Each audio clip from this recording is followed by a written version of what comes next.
Hello and welcome back to Knights, my Super Sentai web series that explores characters through words, style, toys, and more. This episode we will be learning about Asuna, the pink Ryusoul and the Knight of Vigor from the 43rd Super Sentai season, Kishiru Sentai Ryusoul. By this point in our Knights series, we know that these medieval superheroes are here to fight against evil and protect Earth. If you would like to get caught up with where we are in our story, please go check out episodes 1 and 2 in my Knights playlist on my channel. Asuna is the Knight of Vigor, and is the strongest member of the Ryusoul team. And for a while, I had believed that that fact was just a bit for comedic purposes. She pushes around her male teammates and makes a very cartoony pouty face whenever she's upset, so if you were to only watch the first 5 episodes of the series, you would think that the writer didn't know what to do with the only female member of the team. But if you were to let the character develop throughout the 40+ episode series, you would see that she actually does live up to her title as the strongest member of the Ryusoul team. We will see this develop in a later episode, but for now I would like to introduce you to Asuna with her first character study episode. Episode 10, titled Invincible Counter. For some context, this is Creon. He is a Druidon whose power allows him to create Minosaurs from humans' negative emotions. Creon forces humans to drink this green slime that comes out of his body, and with enough negative emotion, powerful monsters are born. Apart from being one of the biggest reasons the Ryusoul are so busy, he is also one of the least respected Druidons and is constantly being belittled by the other Druidon generals. By the way, I love Creon. Maybe we will get to that episode. Maybe.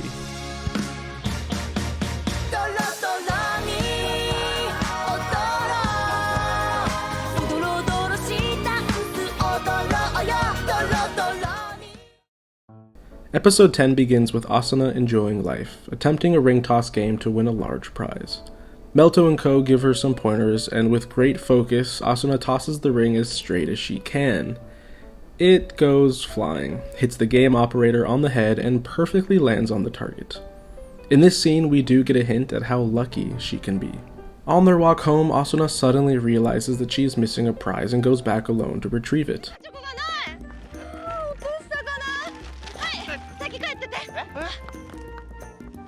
Asuna gets stopped by 2 creepy dudes who end up hitting on her. Her strength keeps her from being scared, but she is still annoyed with the situation.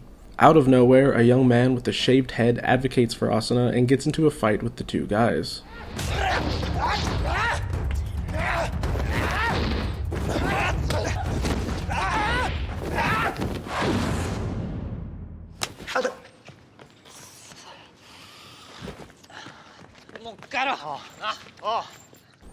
The young man wins and lets Asuna enjoy the rest of her day.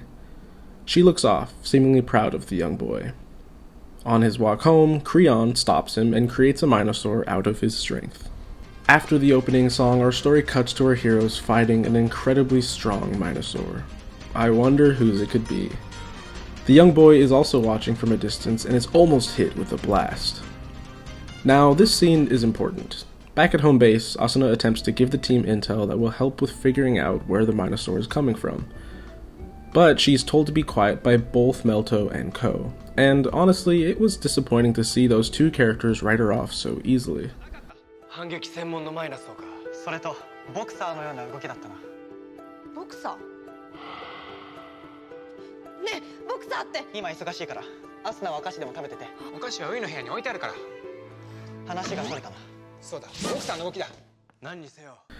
Asuna decides to handle it on her own and learns more about the young boy. His name is Mori.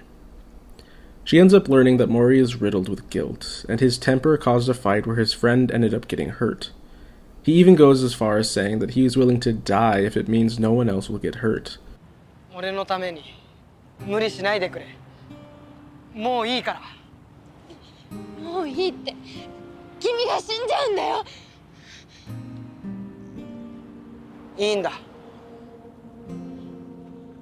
A theme I wasn't expecting from this type of show. Wanting to die to get rid of this guilt is something that Asuna fundamentally disagrees with, and she proposes the idea of helping instead of running away. うまく言えないけど、だって森くんいいやつだから。は？それより森くんが彼のためにできることはないの？ Out of nowhere, Mori's injured friend appears to console him and relieve him of his guilt. Except, it's not exactly his friend. Ryusoul, another powerful Druidon, is revealed to be meddling in human affairs once again, and Asuna has had enough. She saves Mori from falling, and makes a stand that even got me out of my seat. 人の気持ちを持って遊んで笑うなんて。お前だけは。お前だけは絶対に許さない。竜装チェンジ。竜装クール。盗ましたかを泣きっ面に変えてやる。このスネック時に何ができる。皆さん輝いておいで。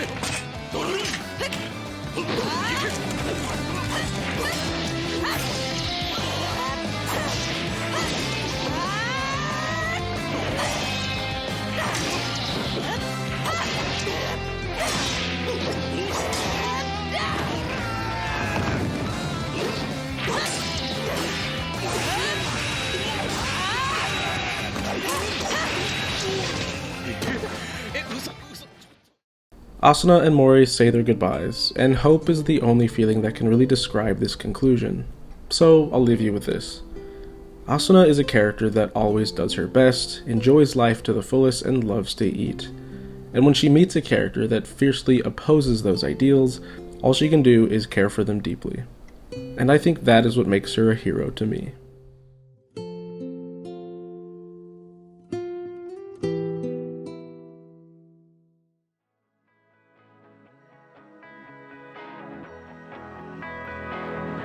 I would not mind if I was yours, but when I'm with you, I want more. Share a view in your head, spin around a pirouette, falling for half your love, scared to jump, it's not enough, can't commit 'cause it's way too much, falling lost, falling I've been thinking about it wrong, so I went and wrote this song. Turn my pillow upside down to sleep. Ryusoul change! Let's talk about the color pink.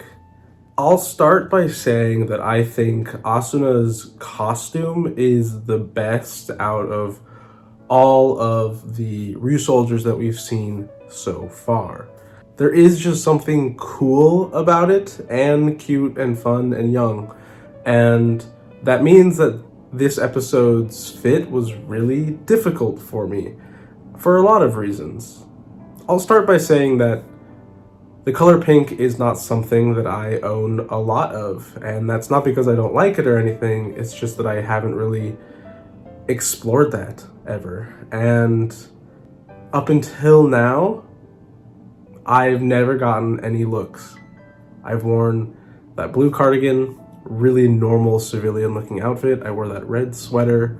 I think that outfit was vibrant, but still no looks.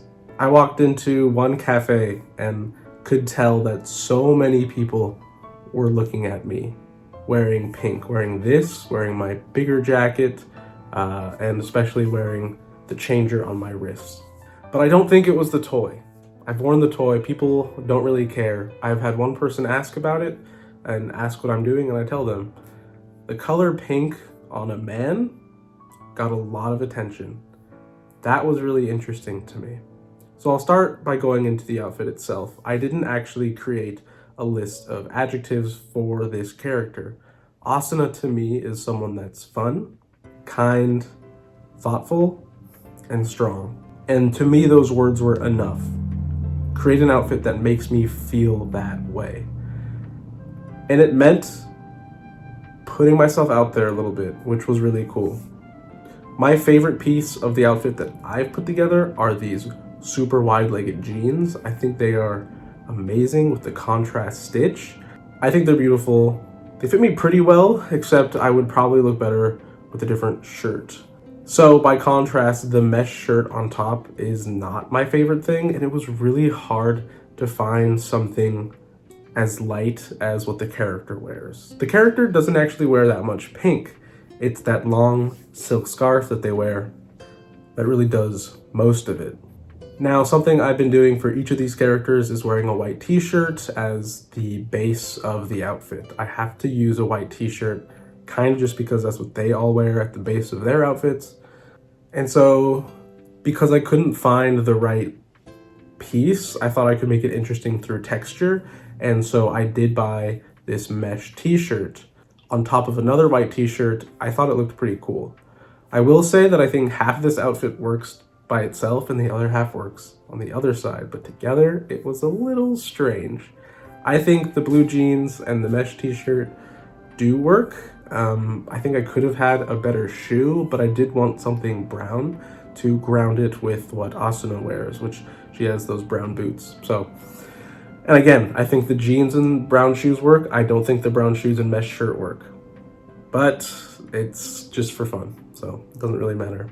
Then I decided to wear some hair clips, and I thought these were really fun and cute, and that also probably got me some looks, but I have long hair, so, you know, hair accessories should not be gendered, and I should not be looked at any certain way. And to be honest, people weren't really judging me that much. They were just sort of like, whoa, I didn't expect to see someone wearing that today. But I was getting close to the end of my filming period for this outfit, and I still didn't find a pink piece. Finally, I was like, you know what? It's the middle of winter, where I live. Let's just go for a scarf. I don't wear scarves. Let's buy a pink scarf. And so I did. And there's a lot of different ways to wear a scarf, which I didn't know. And a lot of them are fun. And even just as an accent piece, it's cute. And I felt cute wearing it. And I think Asuna would want to feel cute. So that was the last touch. I think the dark blue, white, and pink work really well. Again, I think those brown shoes just don't quite do it. If I had more time and money, of course, I could do more. But I am pretty happy with how this turned out. And right before I went outside, I put on this vintage snow jacket that I bought a while ago that had a nice pink highlight. And that seemed cool. That was the outfit. This section of the video is going to be a little jumbled just because I more so care about how I was perceived and less about the outfit itself. That being said, I did accomplish my goal of feeling the way I wanted to feel. And to me, this was the most fun outfit, and she's the most fun character. So that makes sense. And I felt a little proud, honestly, when I was walking around and I was so bright and colorful enough that people noticed. And as a person of color, I've gotten looks before, and I can tell when they're different. And it just felt good for once for someone to see my outfit before they saw my skin color. So I'll just leave it at that. That was nice. So in the next segment, I combined the build and the lesson together. So I'll see you there.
As I build a mini version of Asuna's dinosaur robot mecha, Anki Rose, I am reminded once again that the formulaic nature of the Super Sentai series is to sell toys and provide kids with weekly entertainment, all year, every year, for the past 40-something years.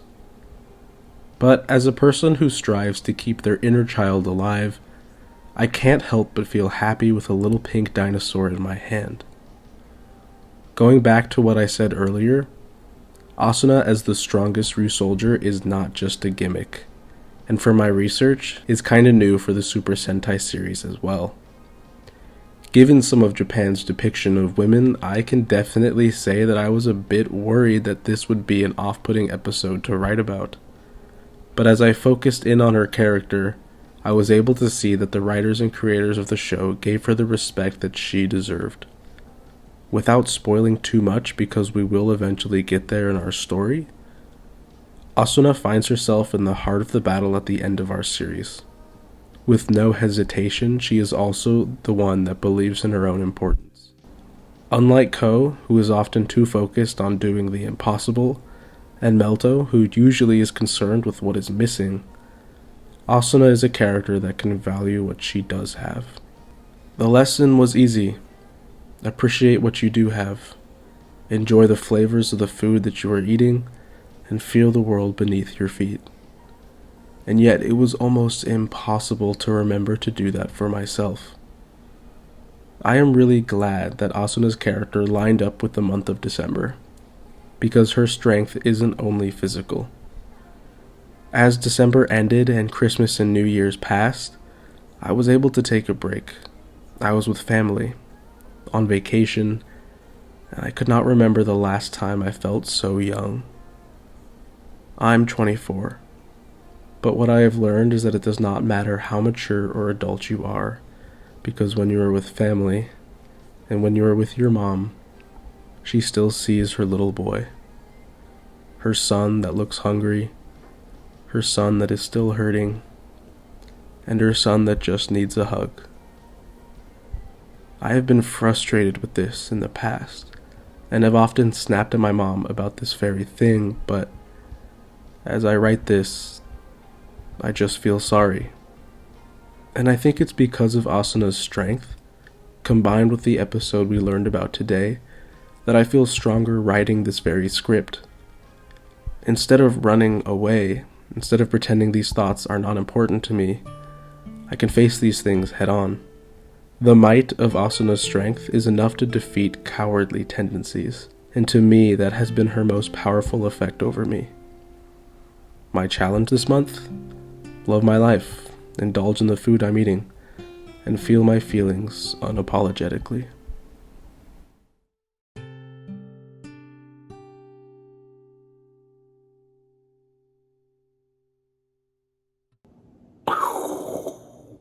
We made it. Another episode down. If you made it this far in the video, thank you so much for watching. I really enjoyed how this episode turned out, and I do feel like I'm just getting better at it each time, which is great. Please let me know in the comments, if you have the time, what your favorite part was. I think the editing was a little bit sharper. I think the storytelling was hopefully a little bit better. And my words were more sincere, and that is the important part to me, and I don't need validation on that. I just know that they are. So I get so happy filming this little part, because it means that a month of hard work is done, and I get to share it with people, and that's the best part about all of this, really. I still love this, and I was worried that when I started this, by 3 months in, I would be burnt out. And I think it's actually just bred more creativity. There's more things I want to do, and that I'm just happy to share that. So I do treat these little last minute segments as little check-ins with how things are going, and right now at this very moment, I'm very excited. The next time I see you will be in February, and we will be talking about Ryusoul Green, the Knight of Haste. So please Stick around for that, like, comment, and subscribe, all that good stuff. And I hope you enjoyed our little character study on Asuna.